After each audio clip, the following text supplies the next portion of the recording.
നമസ്കാരം. മുത്തൂറ്റിക്കര ചാനലിൽ നിന്ന് സജി മുത്തൂറ്റിക്കര. ഞാനൊരു ദിവസം സുകുമാരക്കുറുപ്പിൻ്റെ വീട്ടിൽ പോയി. കേരളം നടുങ്ങി വിറച്ച ക്രൈം ത്രില്ലറിലെ നായകൻ അല്ല വില്ലൻ ആ സുകുമാരക്കുറുപ്പിൻ്റെ വീട്ടിലേക്ക് എനിക്കൊരു ദിവസം പോകേണ്ടി വന്നു. എന്തിനാണ് പോയതെന്നല്ലേ പറയാം. ഇതുവരെ സുകുമാരക്കുറുപ്പിൻ്റെ കഥകൾ പല രീതിയിൽ നമ്മൾ കേട്ടിട്ടുണ്ട്. പക്ഷെ ഞാൻ പറയാൻ പോകുന്നത് ആ കഥ മറ്റൊരു ആംഗിളിലൂടെ പറയാനാണ്. അത് എന്താണെന്ന് നിങ്ങൾക്ക് കേൾക്കാം. സുകുമാരക്കുറുപ്പും കൂട്ടരും ചേർന്ന് നടത്തിയ ആ കൊലപാതകം കഴിഞ്ഞ് 12 വർഷങ്ങൾക്ക് ശേഷം ആ കൊലപാതകത്തിൻ്റെ സഞ്ചാര വഴികളിലൂടെ ഞാനും ഒന്ന് സഞ്ചരിച്ചു. ആ കഥയാണ് ഞാനിന്ന് നിങ്ങളോട് പറയുന്നത്. ഒരു തരത്തിൽ പറഞ്ഞാൽ ഒരു നേർസാക്ഷ്യം പോലെ. 1996 ഞാൻ ആലപ്പുഴയിൽ ഒരു പ്രമുഖ പത്രത്തിൽ ഫോട്ടോഗ്രാഫറായി ജോലി ചെയ്യുന്ന കാലം. അതായത് സുകുമാരക്കുറുപ്പ് ചാക്കോയെ കാറിലിട്ട് കത്തിച്ചു കൊന്നതിൻ്റെ 12ാം വർഷം. ഒരു ദിവസം ബ്യൂറോ ചീഫ് പറഞ്ഞു, സുകുമാരക്കുറുപ്പ് ചാക്കോയെ കൊന്നതിന് ഒരു വാർഷിക റിപ്പോർട്ട് പത്രത്തിന് വേണ്ടി തയ്യാറാക്കണം. അതിന് ഫോട്ടോഗ്രാഫറായി എന്നെയും റിപ്പോർട്ടറായി സുരേഷ് സാറിനെയും നിയോഗിച്ചു. എനിക്ക് സന്തോഷമായി. കുട്ടിക്കാലത്ത് കേട്ട ഏറ്റവും സംഭ്രമജനകമായ കഥ, ഒരു ക്രൈം ത്രില്ലർ, യഥാർത്ഥത്തിൽ ആ സംഭവം നടക്കുന്ന സ്ഥലത്തേക്ക്, ആ കഥാപാത്രങ്ങളിലേക്ക്, അതുമായി ബന്ധപ്പെട്ടവരിലേക്ക് ഇറങ്ങിച്ചെല്ലാൻ ഒരവസരം കിട്ടുകയാണ്. ആ യഥാർത്ഥ കഥയിലേക്ക്, ആ ദുരൂഹതകളിലേക്ക് ഇറങ്ങിച്ചെല്ലാൻ ഞങ്ങൾ തയ്യാറായി. പിന്നെ 3-4 ദിവസങ്ങൾ ഞാനും സുരേഷ് സാറും കൂടി ഒരു കുറ്റാന്വേഷകനെ പോലെ 12 വർഷങ്ങൾക്ക് മുൻപ് നടന്ന സുകുമാരക്കുറുപ്പിൻ്റെ ആ കൊലപാതക കഥയുടെ കൊലപാതകം അന്വേഷിക്കുന്ന അന്വേഷണ ഉദ്യോഗസ്ഥരെ പോലെ അതിൻ്റെ എല്ലാ കൗതുകങ്ങളും ഉൾക്കൊണ്ടുകൊണ്ട് ഞങ്ങൾ ആ കഥാവഴിയിലൂടെ ഇറങ്ങിത്തിരിക്കാൻ തുടങ്ങി. 12 വർഷങ്ങൾക്ക് മുമ്പ് സുകുമാരക്കുറുപ്പും കൂട്ടരും നടത്തിയ ക്രൂര കൊലപാതകത്തിൻ്റെ സഞ്ചാര വഴികളിൽ ആ യഥാർത്ഥ സ്ഥലങ്ങളും യഥാർത്ഥ കഥാപാത്രങ്ങളുടെ അവശേഷിക്കുന്ന ബന്ധുക്കളെയുമൊക്കെ കണ്ട് നേരെ സുകുമാരക്കുറുപ്പിൻ്റെ വീട്ടിലേക്ക് എത്തുന്നു. വളരെ ത്രില്ലിംഗ് ആയ ഒരു അനുഭവമായിരുന്നു അത്. അതിനു മുമ്പ് സുകുമാരക്കുറുപ്പിൻ്റെ കഥ എന്തെന്ന് ഞാൻ ചുരുക്കി പറയാം. എന്തിനായിരുന്നു ആ കൊലപാതകം, എങ്ങനെയായിരുന്നു ആ കൊലപാതകം? അത്യാവശ്യം സമ്പന്നനായിരുന്ന സുകുമാരക്കുറുപ്പ് എന്ന പേർഷ്യക്കാരൻ ഒരവധിക്ക് നാട്ടിലേക്ക് വരുന്നു. ആ വരവിൽ സുകുമാരക്കുറുപ്പിന് ചില വമ്പൻ പദ്ധതികളുണ്ടായിരുന്നു. നാട്ടിൽ നടപ്പിലാക്കേണ്ട പദ്ധതികൾക്ക് മുൻപ് ഗൾഫിൽ ചില പദ്ധതികൾ ആസൂത്രണം ചെയ്ത് വെച്ചിട്ടുള്ള വരവായിരുന്നു ആ അവധിക്കാലം. കുറുപ്പ് അവിടെ ഒരു വലിയ ഇൻഷുറൻസിൽ ചേർന്നിരുന്നു. ആൾ മരണപ്പെട്ടാൽ 8.5 ലക്ഷം രൂപ ഭാര്യയ്ക്ക് കിട്ടും എന്നതായിരുന്നു കുറുപ്പിനെ ആകർഷിച്ച ഘടകം.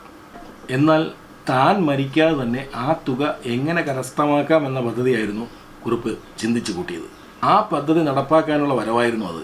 പക്ഷേ അത് തൻ്റെ അവസാന അവധിക്കുള്ള വരവാണെന്ന് കുറുപ്പ് ചിന്തിച്ചിരുന്നതേയില്ല. ഈ സമയം ഇവിടെ നാട്ടിൽ ആലപ്പുഴയിൽ ചാക്കോ എന്നൊരു ചെറുപ്പക്കാരൻ തൻ്റെ ഫിലിം റെപ്രസെൻറ്റേറ്റീവ് ജോലികളുമായി കേരളത്തിലെ തിയേറ്ററുകളിൽ ഓടി നടന്ന് ജോലിയെടുക്കുകയായിരുന്നു. ഈ കുറുപ്പുമായോ കുറുപ്പിൻ്റെ പദ്ധതികളുമായോ കുലബന്ധം പോലും ഇല്ലാതിരുന്ന ആലപ്പുഴയിലെ ഒരു ചെറുപ്പക്കാരൻ. അതായത് ഏതൊരു കൊലപാതകത്തിനും കൊലപാതകം ചെയ്യേണ്ട വ്യക്തി ആരാണെന്ന് കൊലപാതകി അറിഞ്ഞിരിക്കണം. പക്ഷേ എന്തുകൊണ്ടോ ഈ കൊലപാതകത്തിൽ കൊലപാതകം ചെയ്യുന്ന ആളിന് ഒരിക്കലും അറിയില്ല താൻ ആരെയാണ് കൊല്ലാൻ പോകുന്നത്. അതാണ് ഇതിൻ്റെ വൈചിത്ര്യം.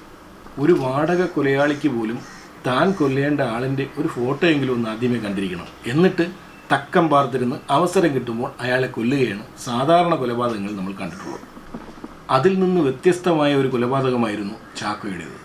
ഒരു വേട്ടക്കാരൻ്റെ മുന്നിലേക്ക് ഇര സ്വയം നടന്നു കയറി കൊടുക്കുന്നത് പോലെ കൊലപാതകി തൻ്റെ അരികിലേക്ക് അവിചാരിതമായി എത്തപ്പെടുന്നു. ഒന്നുകൂടി വ്യക്തമായി പറഞ്ഞാൽ, താൻ ഒരാളെ കൊല്ലും, പക്ഷേ കൊല്ലേണ്ടത് ആരെയെന്നറിയാതെ കൊല നടത്താൻ ഇറങ്ങിപ്പുറപ്പെടുന്ന കൊലപാതകി. അതായിരുന്നു കുറുപ്പ്. അതായിരുന്നു മറ്റു കൊലപാതകങ്ങളിൽ നിന്നും ഈ കൊലപാതകത്തിൻ്റെ വ്യത്യസ്തതയും. അന്ന് അതാദ്യമായിട്ടായിരിക്കും അങ്ങനെ ഒരു കൊലപാതകത്തെക്കുറിച്ച് കേരളം കേൾക്കുന്നത്. ദിവസങ്ങളോളം കൊലപാതകത്തിൻ്റെ ആസൂത്രണം നടക്കുന്നു. ആരെയാണ് കൊല്ലേണ്ടെന്നറിയാതെ ഒരു കൊലപാതക ആസൂത്രണം. താൻ ജീവിച്ചിരിക്കുക തന്നെ താൻ മരിച്ചു എന്ന് വരുത്തി തീർക്കാനുള്ള നൂതനമായ പദ്ധതിയുടെ ആവിഷ്കാരം അവിടെ തുടങ്ങുകയാണ്. അങ്ങനെ താൻ മരണപ്പെട്ടു എന്ന് വരുത്തി തീർത്താൽ കിട്ടുന്ന ഭീമമായ തുക, അതുമാത്രമായിരുന്നു കുറുപ്പിൻ്റെ ലക്ഷ്യം. ദിവസങ്ങളോളം നീണ്ട ആസൂത്രണം. ഒരു കൊലപാതകം നടത്താതെ തന്നെ ഈ പദ്ധതി നടപ്പിലാക്കാൻ ആദ്യ ദിവസങ്ങളിൽ ബുദ്ധിമാനായ കുറുപ്പ് മറ്റു ചില വഴികൾ ആലോചിച്ചിരുന്നു. ഒരാളിനെ കൊല്ലാതെ ഒരു ശവശരീരം കിട്ടിയാൽ ഈ പ്രശ്നം പരിഹരിക്കാൻ പറ്റും. ഒരു കൊലപാതകം നടത്തണ്ട. അതിന് ഒരു ശവശരീരം കിട്ടാൻ വേണ്ടി മോർച്ചറികളിലും ശ്മശാനങ്ങളിലുമൊക്കെ സുകുമാരക്കുറുപ്പ് അന്വേഷണം തുടർന്നു. മോർച്ചറിയിൽ നിന്നും ശ്മശാനത്തു നിന്നും ഒരു ശവശരീരം സംഘടിപ്പിക്കാൻ കഴിയാതെ വന്നപ്പോൾ കുറുപ്പ് ഒരു ശവശരീരം ഒപ്പിച്ചെടുക്കാൻ വേണ്ടി ഒരു ഗുണ്ടയെ സമീപിച്ചു. ആലപ്പുഴയിൽ തന്നെ കുപ്രസിദ്ധനായ ഒരു ഗുണ്ടയുണ്ടായിരുന്നു. അയാളുടെ യഥാർത്ഥ പേര് ഞാനിപ്പോൾ പറയുന്നില്ല. തൽക്കാലം നമുക്ക് അയാളെ മാർട്ടിൻ എന്ന് വിളിക്കാം. അങ്ങനെ മാർട്ടിനെ കുറുപ്പ് സമീപിക്കുകയും തനിക്കൊരു ശവശരീരം വേണമെന്നും ശ്മശാനത്തു നിന്നോ എവിടെന്നെങ്കിലും ഒരു ശവശരീരം ഒപ്പിച്ചു കൊടുക്കണമെന്ന് പറഞ്ഞിട്ട് ഒരു കൊട്ടേഷൻ കൊടുത്ത് അതിനുള്ള അഡ്വാൻസും കുറുപ്പ് ഈ മാർട്ടിനെ ഏൽപ്പിച്ചു. മാർട്ടിൻ ഈ കൊട്ടേഷൻ ഏറ്റെടുക്കുകയും ചെയ്തു.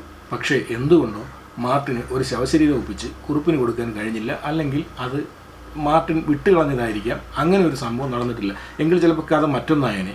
ഗുണ്ടയെന്ന് പറഞ്ഞാൽ അതിഭീകരനായ ഗുണ്ട.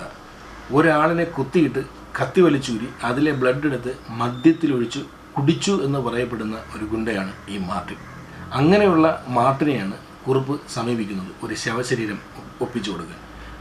മാർട്ടിനെ സംബന്ധിച്ചിടത്തോളം ഒരു ശവശരീരം ഒപ്പിച്ചു കൊടുക്കാൻ ഒരു ബുദ്ധിമുട്ടുള്ള കാര്യമല്ല എന്ന് കുറുപ്പിനെ അറിയാം. അതുകൊണ്ട് തന്നെയാണ് കുറുപ്പ് ഏറ്റവും വിശ്വസ്തയോടുകൂടി മാർട്ടിനെ തന്നെ സമീപിക്കുന്നത്. അവസാനം കൊലപാതകം നടത്തി തന്നെ ഒരു ശവശരീരം കണ്ടെത്താനുള്ള ശ്രമത്തിലായി കുറുപ്പ്.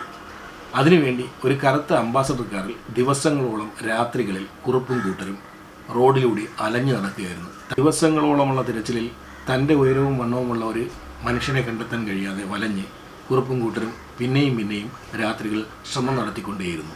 നിർണായകമായ ആ ദിവസം എത്തുന്നു. 1984 ജനുവരി 21 രാത്രി.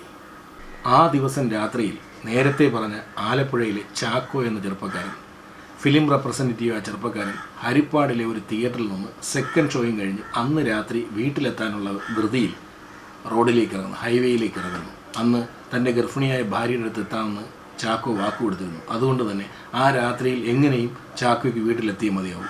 രാത്രി ബസ്സില്ലെങ്കിൽ ഏതെങ്കിലും ഒരു വാഹനത്തിന് കൈ കാണിച്ചെങ്കിലും ആലപ്പുഴയിലെത്തണം. ഇത് മാത്രമായിരുന്നു ചാക്കോയുടെ ചിന്ത. ആ രാത്രി വീട്ടിലേക്ക് പോകാനുള്ള ചാക്കോയുടെ തീരുമാനം ലക്ഷ്യം തെറ്റിപ്പാഞ്ഞ വേട്ടക്കാരൻ്റെ അമ്പിൻ മുനയിലേക്കുള്ള ഇരയുടെ നടത്തമായിരുന്നു അത്. തൻ്റെ ഈ ഭൂമിയിലെ അവസാന സമയത്തേക്കുള്ള നടന്നു കയറ്റമായിരുന്നു ചാക്കോയുടേത്. ഇരയെ തേടി നടന്ന കുറുപ്പിൻ്റെ കാറ് ഹൈവേയിലൂടെ വരുന്നു. ഹെഡ്ലൈറ്റിൻ്റെ വെളിച്ചത്തിൽ ദൂരെ നിന്ന് അതാ ഇര കൈ കാണിക്കുന്നു. ചാക്കോ ഒരു ലിഫ്റ്റിന് വേണ്ടി കുറുപ്പിൻ്റെ മുന്നിലേക്ക് കൈ കാണിക്കുന്നു. കുറുപ്പ് ചാക്കോയ്ക്ക് മുമ്പിൽ കാർ നിർത്തുന്നു. ചാക്കോ നന്ദി പറഞ്ഞുകൊണ്ട് ആ ലിഫ്റ്റ് സ്വീകരിച്ച് കാറിലേക്ക് കയറുന്നു. കാറിനകത്ത് മദ്യപിച്ചിരുന്ന കുറുപ്പും കൂട്ടരും ചാക്കോയ്ക്ക് മദ്യം നൽകുന്നു, നിർബന്ധിച്ച് കുടിപ്പിക്കുന്നു. അവസാനം കയ്യിലിരുന്ന തോർത്തുകൊണ്ട് ചാക്കോയുടെ കഴുത്തിന് മുറുക്കി ആ കാറിൽ വെച്ച് ചാക്കോയെ കൊല്ലുന്നു. ചാക്കോയുടെ ബോഡിയുമായി കാറ് നേരെ കുറുപ്പിൻ്റെ വീട്ടിലേക്ക്, കുറുപ്പിൻ്റെ വീട്ടിലെ കുളിമുറിയിൽ കൊണ്ടെത്തിച്ച് അവിടെ വച്ച് ചാക്കോയുടെ വസ്ത്രങ്ങളെല്ലാം അഴിച്ചു മാറ്റി കുറുപ്പിൻ്റെ വസ്ത്രം അണിയിക്കുന്നു.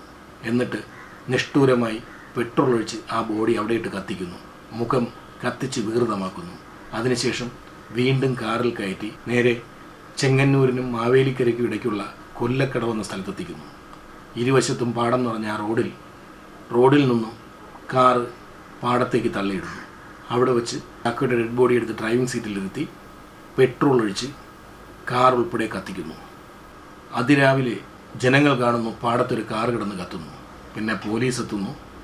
മരിച്ചത് സുകുമാരക്കുറുപ്പെന്ന് വിധി എഴുതുന്നു. തുടർന്നുള്ള ദിവസങ്ങളിൽ കേസ് അന്വേഷിച്ച പോലീസിൻ്റെയും പോസ്റ്റ്മോർട്ടം ചെയ്ത ഡോക്ടറുടെയും സംശയങ്ങളിൽ നിന്ന് മരിച്ചത് കുറുപ്പല്ലെന്നും ചാക്കോയാണെന്നും തെളിയുന്നു. കാര്യങ്ങൾ മാറി മറിയുന്നു. സുകുമാരക്കുറുപ്പിൻ്റെ കണക്കുകൂട്ടലുകൾ തെറ്റുന്നു. പിന്നെ നടന്നത് പോലീസിൻ്റെ മൂക്കിൻ തുമ്പിൽ നിന്ന് കുറുപ്പ് അതിവിദഗ്ധമായി ഒളിവിലേക്ക് പോകുന്നു. ഇതായിരുന്നു ആ കൊലപാതകത്തിൻ്റെ യാത്രാവഴി. ആ വഴിയിലൂടെയാണ് 12 വർഷങ്ങൾക്ക് ശേഷം ഞാനും ഇത് സഞ്ചരിക്കാൻ പോകുന്നത്. ഞാനും സുരേഷ് സാറും ആദ്യം പോയത് കൊല്ലക്കടവിലെ കാർ കത്തിച്ചിട്ടിരുന്ന സ്ഥലത്ത് തന്നെയാണ്. ഞങ്ങൾ ആ പാടത്തേക്ക് ഇറങ്ങി നോക്കി കാർ കത്തിച്ച് കിടന്ന അതേ സ്ഥലത്ത് നിന്ന് കാര്യങ്ങളെല്ലാം നോക്കി മനസ്സിലാക്കുകയും ചിത്രങ്ങൾ എടുക്കുകയും ഒക്കെ ചെയ്തു. അപ്പോൾ ദൂരെ നിന്നൊരാൾ നമ്മുടെ അടുത്തേക്ക് വന്നു. അയാൾ പറഞ്ഞു, അന്ന് 12 വർഷങ്ങൾക്ക് മുമ്പ് ഈ കാറ് കത്തുന്നത് ആദ്യം കണ്ടത് അയാളാണെന്ന്. സുരേഷ് സാർ അയാളോട് ഒരുപാട് കാര്യങ്ങൾ ചോദിച്ച് എഴുതിയെടുക്കുന്നുണ്ടായിരുന്നു. ഞാൻ വയലിൻ്റെയും മറ്റു ആളിൻ്റെയും ഒക്കെ ചിത്രങ്ങളൊക്കെ എൻ്റെ ക്യാമറയ്ക്കുള്ളിലാക്കിക്കൊണ്ടിരുന്നു. അതിനുശേഷമാണ് ഞങ്ങൾ ചെറിയനാട്ടേക്ക് യാത്ര തിരിച്ചത്, സുകുമാരക്കുറുപ്പിൻ്റെ വീട്ടിലേക്ക്. സുകുമാരക്കുറുപ്പിൻ്റെ വീട്ടിന് സമീപത്തെത്തുമ്പോൾ ഞങ്ങൾക്ക് അല്പം ഉത്കണ്ഠ ഉണ്ടായിരുന്നു. എന്ത് പറഞ്ഞ് അകത്തേക്ക് കയറും, അവർ എങ്ങനെ ഞങ്ങളോട് പ്രതികരിക്കും, നമ്മൾ പത്രക്കാരാണെന്ന് അറിയുമ്പോൾ എന്തായിരിക്കും അവരുടെ മനോഭാവം? പത്രക്കാരാണെന്ന് അറിയുമ്പോൾ ഇറക്കി വിടുമോ? അങ്ങനെ പലതരം ചിന്തകൾ ഞങ്ങളുടെ മനസ്സിലേക്ക് ഇങ്ങനെ കടന്നു വന്നുകൊണ്ടേയിരുന്നു. രണ്ടും കൽപ്പിച്ച് ഞങ്ങൾ ആ മുറ്റത്തേക്ക് കയറി. സുകുമാരക്കുറുപ്പിൻ്റെ സ്വന്തം വീട്, ആ വീട്ടിലേക്കാണ് ഞങ്ങൾ കയറി ചെല്ലുന്നത്. എന്താണ് ഇനി അവരോട് ഞങ്ങൾ പറയേണ്ടത്? സുകുമാരക്കുറുപ്പ് ജനിച്ച് ജീവിച്ച് വളർന്ന് കൊലപാതകം വരെ എത്തി അതുവരെയും ജീവിച്ച് ആ വീടിൻ്റെ മുറ്റത്താണ് ഞങ്ങളിപ്പോൾ ചവിട്ടി നിൽക്കുന്നത്. അടുത്ത നിമിഷം ആരാണ് ആ വീട് നിറങ്ങി വരുന്നത്, ഞങ്ങളോട് സംസാരിക്കുന്നത് ഒന്നും ഞങ്ങൾക്കറിയില്ല. ഒരു വലിയ കോമ്പൗണ്ടിനകത്ത് 2 വീടുകളുണ്ടായിരുന്നു ഞങ്ങൾ ചെല്ലുമ്പോൾ. ഒന്നൊരു പുതിയൊരു കോൺക്രീറ്റ് വീടും ഒന്നൊരു അല്പം ചെറിയ സമീപത്തായി തന്നെ ഇരിക്കുന്നു. അതായിരിക്കണം ആദ്യത്തെ വീട് എന്ന് ഞങ്ങൾ മനസ്സിലാക്കി. അങ്ങനെ ഞങ്ങളിങ്ങനെ ശങ്കിച്ച് നിൽക്കുമ്പോൾ അധിക നേരം അവിടെ നിൽക്കേണ്ടി വന്നില്ല. ആ പഴയ വീടിൻ്റെ സമീപത്ത് നിന്ന് ഒരമ്മ ഞങ്ങളെ അരികിൽ, ഒരു 60-65 വയസ്സ് പ്രായമുള്ള ഒരു അമ്മച്ചി ഞങ്ങളെ കണ്ടു. അവർ ചിരിച്ചു കൊണ്ടുവന്ന് ഞങ്ങളെ ക്ഷണിക്കുന്നു, കയറി വരാൻ പറയുന്നു. ഞങ്ങളങ്ങോട്ട് ആ വീട്ടിലേക്ക് കയറി ചെല്ലുന്നു. അമ്മ വാതിൽ തുറന്നു ഞങ്ങളുടെ അകത്തേക്ക് കയറ്റി ഒരു കസേരയിലിരുത്തി. ഞങ്ങളുടെ എതിർവശത്തായിട്ട് അമ്മയിരുന്നു. ഞങ്ങൾക്ക് മുന്നിൽ ചിരിച്ചു കൊണ്ടിരിക്കുന്ന ഈ അമ്മയാണ് കുപ്രസിദ്ധനായ സുകുമാരക്കുറുപ്പിൻ്റെ അമ്മയെന്ന് ഞങ്ങൾക്ക് വിശ്വസിക്കാൻ വിഷമം തോന്നി. അത്ര സ്നേഹത്തോടെയായിരുന്നു ആ അമ്മ ഞങ്ങളോട് സംസാരിച്ചു കൊണ്ടിരുന്നത്. കുറേ നേരം ഞങ്ങൾ സുകുമാരക്കുറുപ്പിൻ്റെ അമ്മയുമായി സംസാരിച്ചിരുന്നു. അവർ വളരെ സന്തോഷത്തിലും സ്നേഹത്തിലും തന്നെയാണ് സംസാരിച്ചുകൊണ്ടിരിക്കുന്നത്. എന്തിനു വന്നെന്ന്, ഞങ്ങളൊരു പത്രത്തിൽ നിന്ന് വന്നതെന്ന് പറഞ്ഞു. കാര്യമൊക്കെ തിരക്കി വെറുതെ അമ്മയെ കണ്ട് സംസാരിക്കാനാണ് വന്നതെന്ന് പറയുന്നു. അവർ ഞങ്ങളോട് ഇങ്ങനെ സംസാരിച്ചുകൊണ്ടിരിക്കുമ്പോൾ എൻ്റെ ലക്ഷ്യം അവരുടെ ഒരു ഫോട്ടോ എടുക്കണം എന്നുള്ളതായിരുന്നു. അങ്ങനെ അതിനൊരു അവസരം നോക്കി ഞാനിരുന്ന് മെല്ലെ ക്യാമറ ബാഗ് തുറന്ന് ക്യാമറ ഇങ്ങനെ കയ്യിലേക്കെടുത്ത് കേപ്പൊക്കെ ഊരി ഒന്ന് റെഡിയായിരുന്നു. പെട്ടെന്ന് പുറത്തു നിന്ന് ഒരാൾ കയറി വന്നു. ഒരു 55-60 വയസ്സുള്ള ഒരാൾ. അദ്ദേഹം ഞങ്ങളെ കണ്ടപാടെ ദേഷ്യപ്പെട്ടു. പത്രത്തിനാണെന്ന് ഞങ്ങൾ പറഞ്ഞു. പത്രത്തിൽ നിന്ന് വന്നതിന് എന്തിനു വന്നെന്ന് ചോദിച്ചു. വർഷം ഇത്രയും കഴിഞ്ഞില്ല, ഇനിയും ഞങ്ങളെ വെറുതെ വിട്ടുകൂടി, എന്തിനാണ് നിങ്ങളിങ്ങനെ ഞങ്ങളെ ശല്യപ്പെടുത്തുന്നത് ചോദിച്ചു. വളരെ ദേഷ്യത്തിൽ ഞങ്ങളോട് സംസാരിക്കുകയാണ്. ഞങ്ങൾ പറഞ്ഞു, ഒന്നുമില്ല, വെറുതെ ഒന്ന് അമ്മയെ കാണാനും സംസാരിക്കാനും ഒരു ചിത്രം എടുക്കണം, അത്രയേ ഉള്ളൂ. ചിത്രം എടുക്കാൻ സമ്മതിച്ചില്ല. ക്യാമറ ബാഗിൽ വെച്ച് ഇറങ്ങിപ്പോകാൻ പറഞ്ഞു ഞങ്ങൾ. അങ്ങനെ ഞങ്ങൾ കുറേ നേരം സംസാരിച്ച് നോക്കിയെങ്കിലും ഒരു ചിത്രം പോലും, ആ വീടിൻ്റെ പോലും ഒരു പടം എടുക്കാൻ ഒരു അനുവദിച്ചില്ല. ഇവിടെ നിന്ന് ഇറങ്ങണമെന്ന് പറഞ്ഞു.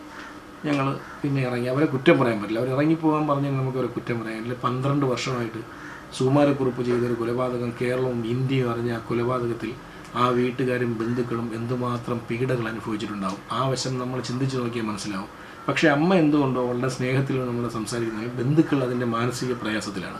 അതുകൊണ്ട് തന്നെ ആയിരിക്കാം അയാൾ ഞങ്ങളോട് ഇറങ്ങിപ്പോകാൻ പറഞ്ഞത്.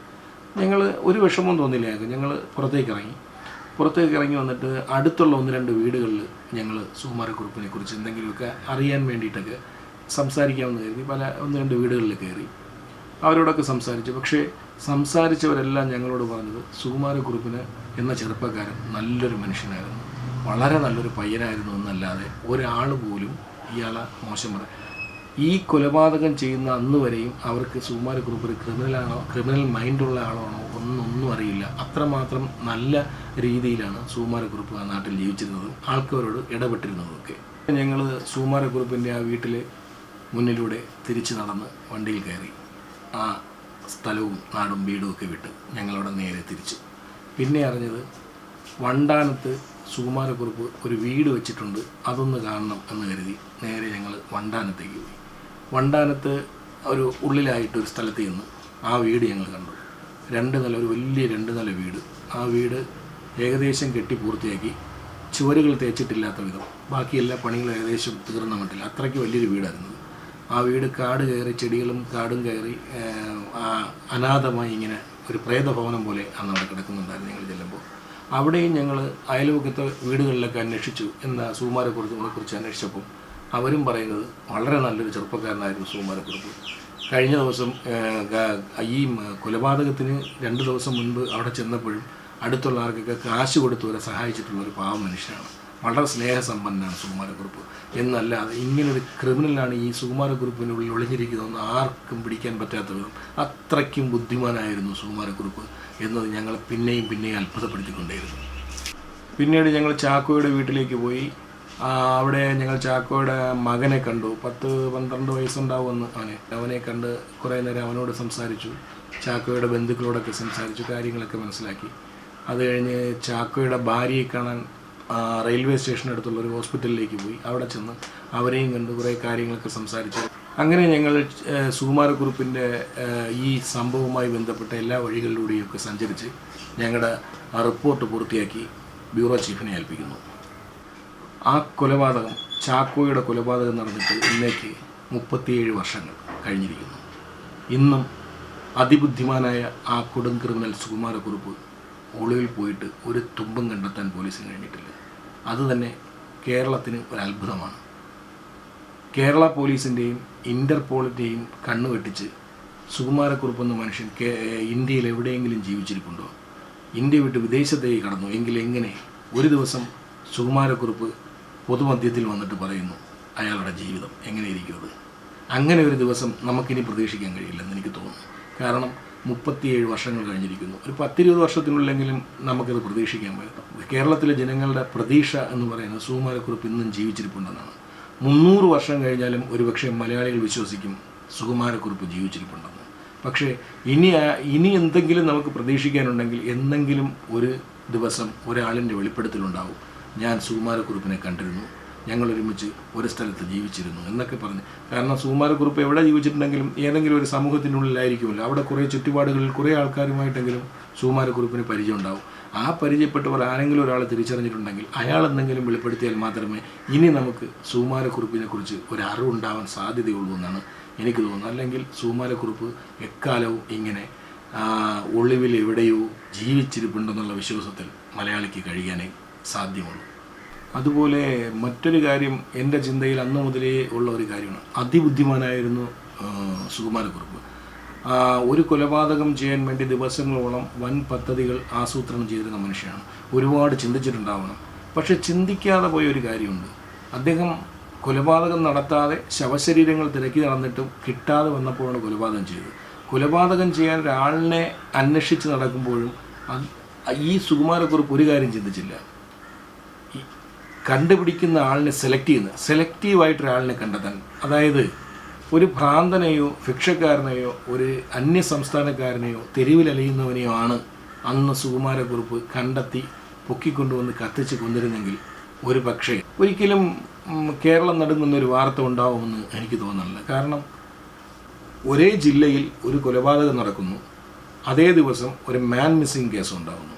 അങ്ങനെയാണെങ്കിൽ ഇത് രണ്ടും കൂടി എന്തായാലും കോർത്തിണക്കി നോക്കുമ്പോൾ ആ കൊലപാതകത്തിലേക്ക് എത്താൻ സാധ്യതയുണ്ട്. അതൊരു ഭിക്ഷക്കാരനോ ഒരു അന്യസംസ്ഥാനക്കാരനോ ഒരു തെരുവിലലയുന്ന ഒരുത്തനോ ഒക്കെ ആയിരുന്നുവെങ്കിൽ ഒരു പക്ഷേ അതിൻ്റെ പിന്നിലേക്ക് അന്വേഷണം നീണ്ടുപോകുമായിരുന്നില്ല. ഇത് സുകുമാരക്കുറുപ്പ് എന്ന് തന്നെ വിശ്വസിച്ച് കേസ് അവസാനിപ്പിച്ചാലും നമുക്ക് അതിശയിക്കാനില്ല. അങ്ങനെയാണെങ്കിൽ കേരളം നടുങ്ങിയ ഇങ്ങനെ ഒരു കൊലപാതക വാർത്ത ഉണ്ടാവില്ലായിരുന്നു. അങ്ങനെയാണെങ്കിൽ ഒരു പിടികിട്ടാപ്പുള്ളിയായി 37 വർഷം ഒരാൾ ഒളിച്ചിരിക്കില്ലായിരുന്നു എന്നൊക്കെ എനിക്ക് തോന്നിയിട്ടുണ്ട്. അങ്ങനെ സുകുമാരക്കുറുപ്പ് ചാക്കോയെ കൊന്നതിൻ്റെ 12ാം വാർഷിക റിപ്പോർട്ടെല്ലാം പത്രത്തിലടിച്ച് വിശദമായ വാർത്തകളായി വന്നു. ഒരു ഫുൾ പേജ് ന്യൂസും കാര്യങ്ങളുമൊക്കെ ആയിട്ട് വന്നു. അത് കഴിഞ്ഞ് ഒരു 1-2 മാസം കഴിഞ്ഞ് ഞാനൊരു ദിവസം പത്രം ഓഫീസിലെ ബ്യൂറോയിൽ ഒറ്റയ്ക്കിരിക്കുകയാണ്. ജനാലയിൽ കൂടി പുറത്തേക്ക് നോക്കുമ്പോൾ ദൂരെ നിന്നൊരാൾ നടന്നു വരുന്നുണ്ട് ബ്യൂറോയിലേക്ക്. ഒരു കാവി വസ്ത്രധാരിയാണ്. കഴുത്തിലൊരു രുദ്രാക്ഷമാലയുണ്ട്, നെറ്റിയിലൊരു കുറിയുണ്ട്. അയാൾ നടന്ന് ബ്യൂറോയ്ക്കകത്തേക്ക് കയറി. ഞാൻ അദ്ദേഹത്തോട് ഇരിക്കാൻ പറഞ്ഞു. അയാൾ എൻ്റെ മുന്നിലെ കസേരയിലിരുന്നു. എന്നിട്ട് അദ്ദേഹം കാര്യം പറയാൻ തുടങ്ങി. ഞാൻ പുന്നപ്പുറയിൽ ഒരു ആശ്രമം നടത്തുന്നുണ്ട്. വൃദ്ധന്മാരെയും ഭ്രാന്തന്മാരെയൊക്കെ വഴിയിൽ അലയുന്നവരെയൊക്കെ കൊണ്ടുവന്ന് കുളിപ്പിച്ച് വൃത്തിയാക്കി നല്ല വസ്ത്രങ്ങൾ കൊടുത്ത് നല്ല ഭക്ഷണവും കൊടുത്ത് അവരെ പരിപാലിച്ച് അവിടെ തന്നെ എല്ലാ മുൻകരുതലോടും കൂടി അവരവിടെ ജീവിക്കുന്നു സന്തോഷമായിട്ട്. അത് നടത്തിക്കുന്ന ആളാണ് ഞാനും എൻ്റെ ഭാര്യയും. ഞങ്ങൾ തന്നെയാണ് അവരെ ഇതെല്ലാം വൃത്തിയാക്കുന്നതും കുളിപ്പിക്കുന്നതുമെല്ലാം, ആഹാരം ഉണ്ടാക്കുന്നതും അവർക്ക് കൊടുക്കുന്നതും എല്ലാം ഞങ്ങളാണ്. എനിക്കായിരിക്കുന്ന മനുഷ്യനോട് കൂടുതൽ ബഹുമാനം തോന്നി. കാര്യം ഒരു പുണ്യപ്രവൃത്തിയല്ലേ അവർ ചെയ്യുന്നത്, എത്ര നല്ല കാര്യമാണ്. എന്നിട്ട് എന്തിനാണ് പുള്ളി വന്നത് എന്നെനിക്ക് എപ്പോഴും മനസ്സിലായില്ല. അപ്പോൾ പുള്ളി വീണ്ടും പറയാൻ തുടങ്ങി. ഞാൻ വന്നത് ഈ ആശ്രമത്തെക്കുറിച്ച് നിങ്ങളുടെ പത്രത്തിലൊരു വാർത്ത കൊടുക്കണം, ഒരു സ്റ്റോറി ചെയ്യണം. മറ്റ് പത്രങ്ങളെല്ലാം ഞങ്ങളുടെ ആശ്രമത്തിൽ വരികയും അതിനെക്കുറിച്ചുള്ള സ്റ്റോറികളും വാർത്തകളും ഒക്കെ ഞങ്ങൾക്ക് തന്നു. നിങ്ങളുടെ ഒരു പത്രത്തിൽ നിന്നും കൂടി അങ്ങനെ ഒരു വാർത്തയോ സ്റ്റോറിയോ തന്നാൽ അത് വളരെ സന്തോഷകരമായിരിക്കും, കൂടുതൽ ആൾക്കാരിലേക്ക് ഈ കാര്യങ്ങൾ എത്തുകയും ചെയ്യുമെന്ന് പറഞ്ഞു. അപ്പോൾ ഞാൻ ആലോചിച്ചു, തികച്ചും ന്യായമായ ഒരു ആവശ്യമാണ് അദ്ദേഹം പറയുന്നത്, അത് നടത്തി കൊടുക്കേണ്ടത് തന്നെയാണ് പത്രം. ഞാൻ പറഞ്ഞ് ബ്യൂറോ ചീഫ് ഒന്ന് വന്നോട്ടെ, നമുക്ക് സംസാരിക്കാമെന്ന് പറഞ്ഞു. കുറച്ച് കഴിഞ്ഞ് ബ്യൂറോ ചീഫ് വരുന്നു. ഇദ്ദേഹം ഈ കാര്യങ്ങളെല്ലാം ചീഫിനോട് സംസാരിക്കുന്നു. ആ സംസാരം കേട്ടുകൊണ്ടിരിക്കവേ എനിക്ക് തോന്നി, സുകുമാരക്കുറുപ്പിൻ്റെ ക്രൈം ത്രില്ലറിൻ്റെ യഥാർത്ഥ വഴികളിലൂടെ സഞ്ചരിച്ച് റിപ്പോർട്ട് തയ്യാറാക്കിയ എന്നെ ആ കഥയിലെ ചില ബാക്കി പത്രങ്ങളുടെ ജീവനുള്ള ഒരു കഥാപാത്രത്തെ കൂടി കാട്ടിത്തന്ന് എന്നെ അത്ഭുതപ്പെടുത്താൻ കാലം ഒരു കുസൃതി കരുതി വച്ചിരുന്നത് പോലെ എനിക്ക് തോന്നി. കാരണം ഈ സമയം വരെ എൻ്റെ മുന്നിൽ നിന്ന് സംസാരിച്ചു കൊണ്ടിരിക്കുന്ന ഈ മനുഷ്യൻ, ഈ സന്യാസി വരനെ പോലുള്ള ഈ മനുഷ്യനാണ് പൂർവ്വകാലത്തിലെ മാർട്ടിൻ എന്ന സത്യം ഞാൻ തിരിച്ചറിയുകയായിരുന്നു. അന്നത്തെ ആലപ്പുഴയിലെ ഭീകരനായ ഗുണ്ട ഒരാളിനെ കുത്തി ആ കത്തിയിലെ രക്തം മദ്യത്തിലൊഴിച്ച് കുടിച്ച അതിഭീകരനായ ഗുണ്ട, ആ മനുഷ്യനാണ് മറ്റൊരു വ്യക്തിയെപ്പോലെ എൻ്റെ മുന്നിൽ ജീവനോടെ ഇരിക്കുന്നത്. പറഞ്ഞറിയിക്കാനാത്ത വിധം അത്ഭുതം തോന്നി എനിക്ക്. സുകുമാരക്കുറുപ്പിനെ കുറിച്ചുള്ള സ്റ്റോറി ചെയ്യുന്ന നേരത്ത് എന്തുകൊണ്ട് ഇദ്ദേഹത്തെ കൂടി കാണാൻ എനിക്ക് തോന്നിയില്ല? താൻ തൻ്റെ യൗവനകാലത്തൊക്കെ ചെയ്തു കൂട്ടിയ ക്രൂരകൃത്യങ്ങൾക്കെല്ലാം പശ്ചാത്തപിച്ചുകൊണ്ട് ആ പാപഭാരം ഇറക്കി വയ്ക്കാനായി പുണ്യപ്രവൃത്തികൾ ചെയ്ത് ഒരാശ്രമം നടത്തി തൻ്റെ ശിഷ്ടകാലം ജീവിച്ചു തീർക്കുന്ന ആ മനുഷ്യനെ എനിക്ക് പിന്നെയും ബഹുമാനം തോന്നി. സുകുമാരക്കുറുപ്പിൻ്റെ സംഭവം കഴിഞ്ഞിട്ട് ഇന്ന് 37 വർഷങ്ങൾ കഴിഞ്ഞിരിക്കുന്നു. ഇപ്പോഴും മാർട്ടിൻ പുന്നപ്പുറയിൽ തന്നെ ഉണ്ടാവും. ആ ആശ്രമവും അവിടെ തന്നെ ഉണ്ടാവും. അദ്ദേഹത്തിൻ്റെ പുണ്യപ്രവൃത്തികളും ഇപ്പോഴും തുടരുന്നുണ്ടാവും. അപ്പോൾ അടുത്തൊരു വിഷയവുമായി അടുത്ത എപ്പിസോഡിൽ